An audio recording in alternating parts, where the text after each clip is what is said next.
To some degree, this is a monumental occasion. The movie industry, the companies that piece films together, and the executives who push every decision kinda suck. A lot. The number one source of just bad and mediocre movies is usually down to some debatable studio meddling. It's kind of the norm. So many ideas have great potential, but in hunting for an easy buck or a different agenda halfway through, projects regularly get mutilated into a confusing, jumbled mess to disappoint the masses. But now, in this new decade, a couple reoccurring trends have started to pick up alongside the usual shallow decision making. And that is streaming services bleeding out of the walls, kind of been going on for a while now, and the internet getting more tightly involved with the end product. I know it feels like ages ago, but the Sonic movie came out in 2020, and that was the first example of a film being recalibrated in design to a much better response from fans. And the follow-up to that trend can now, of course, be seen in Justice League and the Zack Snyder cut.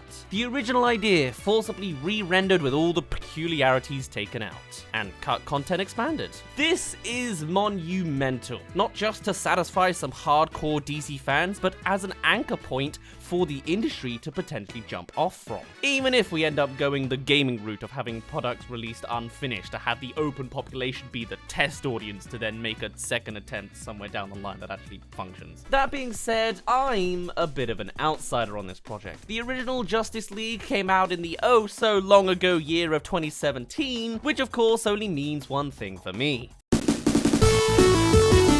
And I never did. DC just never hooked me up to this point, so imagine my surprise when seeing there was a fabled Snyder cut to actually come out, and I could watch it in a vacuum. I knew the general kind of beats at the first take, but I didn't know everything, and maybe I'd be one of the few who could review this movie without having known the disaster of the last one. Cool. One issue though, if you couldn't already tell from my voice, I'm British. This movie was releasing on HBO Max. We don't have that here.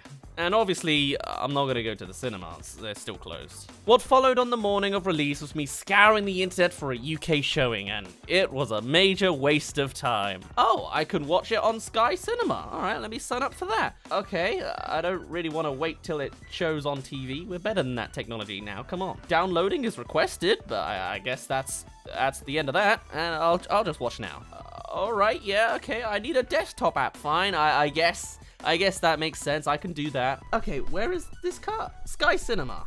Ah, you need the relevant Sky TV subscription to watch this show. Code 1310, okay. Where do I find my Sky TV subscription options? They don't make this simple, do they? Eventually, I got it all sorted, but it's not a great start, you know? You'd already think there'd be some better marketing to bring in the views from the hype of this project, but I guess people still haven't learned that there's more to the internet than just Americans. I don't know. So the movie, was it worth it? Is it good in a vacuum? Is it just a bout of desperation from Warner Brothers? And does it suggest a shift in the industry?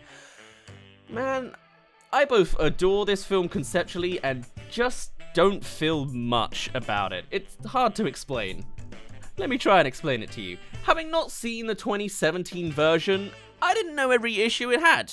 Only really the major stuff everyone was talking about. Anything not mentioned, I kind of figured were probably alright. Maybe it felt unsatisfying to watch, but I certainly couldn't quantify that. So when I watched the film for the entire 4-hour runtime, it was good, but I wasn't exploding with hype the whole time. The action scenes, I admit, were fantastic, and each character did actually have a good bit of weight and depth to them. There were some big hype moments. I love Cyborg's backstory and how each character is explored. But looking at the bigger picture of the whole thing, it came off as just another superhero movie, with characters I still wasn't crazy invested in yet, and scenes that still confused me half the time. Maybe it's the association with these versions of characters that instantly made me not resonate with them. Maybe it's still because there wasn't enough movie backing for each of them. Or maybe I'm just dumb, I'll accept that possibility. I hadn't seen Batman v Superman in 5 years, so I just forgot this scene and its retelling, so I was surprised when that didn't come back, but, you know.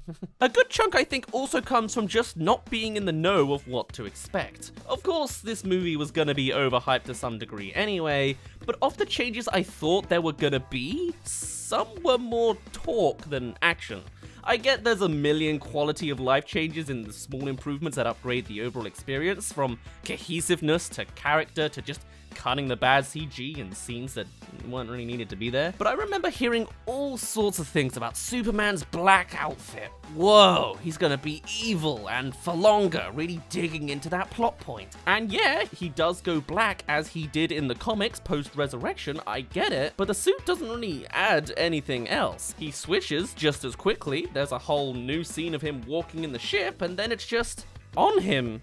For now. Oh, not really an extended plot point, it's just a visual change. Darkseid was cool to see as the higher command villain and was great character exploration for Steppenwolf, but I didn't expect the film to stop with him staring evilly through a portal and then just accepting a gift and leaving. I thought this film would start at least a little bit more into his invasion more than just an admittedly badass flashback. But considering the original had none of him, I guess any improvements are good. And real quick, invested this far? Give us a quick algorithm boost. Join the rise of subscribers today. Here's some numbers for this week. Come check out my other links plastered on screen, and streaming will resume every Wednesday starting in April. Highlights of which you can find in #DazzReviews down below for all things me. But okay, so I wasn't as swept away by the movie as others. Does that make it a bad movie?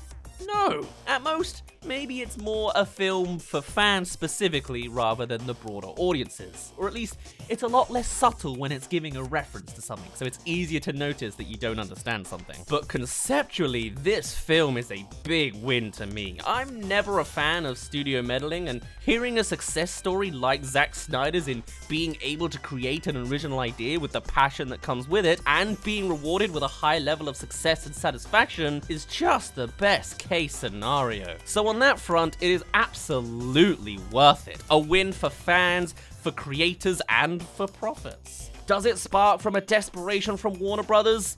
Maybe. Or they just jumped on an opportunity while it still had some steam. And will it spark a shift in the industry? I don't know. Hopefully. As much as the internet can be pretty toxic and demanding at times, if tailoring franchises to the wants of its fans creates better success and happy loyal customers, and better, more passionate movies because of that, then I can only see it as a win-win for all. Better movies and better results. It's certainly an improvement over drab, shuffled studio messes that have become all too common to taint IPs. I don't necessarily know what form this influence can take on future projects. Maybe old films will start being rewritten with an original take in mind, or maybe with the help of streaming services, runtimes will start to extend beyond 2 or 3 hours. It clearly worked in this case, and if there's a watch time business model, maybe it'll even be encouraged. Who knows? I can't wait for Tom and Jerry, the real version movie. I don't know. Though I guess that would make sense as the next step up to remake some trend. Don't redo a movie again, just recut it again and re-release it. Recycling at its antithesis. Either way, with the Snyder Cut in particular, I'm a tad conflicted, as I seem to always be in these things. The movie was alright, it passes, which I guess speaks wonders for those unfortunate enough to see the original. I like the concept, and it was a lot of fun seeing things as an outsider. There were a lot of interesting observations. Oh look, it's an evil companion cube. Shouldn't Superman shout move faster when it's underwater? I never knew I had the same middle name as Superman. I literally cannot tell which scenes are new and which are not. The Flash is kinda creepy in an awkward way. And wouldn't the direction of that rescue give her whiplash? Some CGI still looks funky, like the dad being carried by the bug people. And hey look, it's waterbending done right in live action. Mwah! And of course, while the film is a massive improvement, it doesn't make it impenetrable since it's still the same script underlying it all. Superman's good side, I already mentioned, kinda came by just as quickly as ever, but Lois Lane is just a figure who fawns over Superman the whole time. Doesn't really do much there. How does Martian Manhunter intervening here help much? I never really picked that up, and you know, didn't understand it the first time anyway. Sometimes I forget plot points because they're spread so far apart with all these extensions. Of course Aquaman is underneath the harbor for this exact moment. It has to be. So why did Cyborg's dad have to die? I get he was superheating the thing, but couldn't he press the button from outside the death chamber? Wow, Batman sure took out the alien stronghold barrier quickly, didn't he? It's almost like they didn't have any real reason to have it there in the first place, or you know, just plot meant we had to get through it somehow, and quickly. The Flash seriously got shot at his speed still? And catching bullets with speed looks like that? Clunky.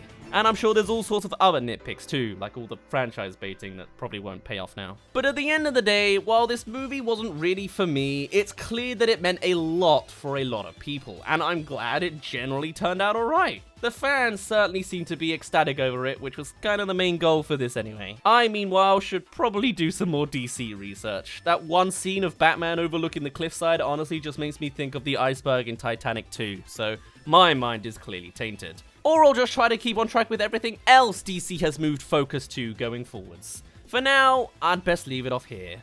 My name's been Daz, you didn't really care. Next week we're covering both another live-action Disney not releasing in cinemas, as well as a cancelled animated movie you've probably seen a clip of go viral on YouTube. Double the hints, cause I missed one last week. And I'll see you in a bit. My god, as of now I saw the original Justice League. There are a lot of different scenes. Wow, I'm blown away. Like reverse disappointed because I saw it oh wow, what an experience.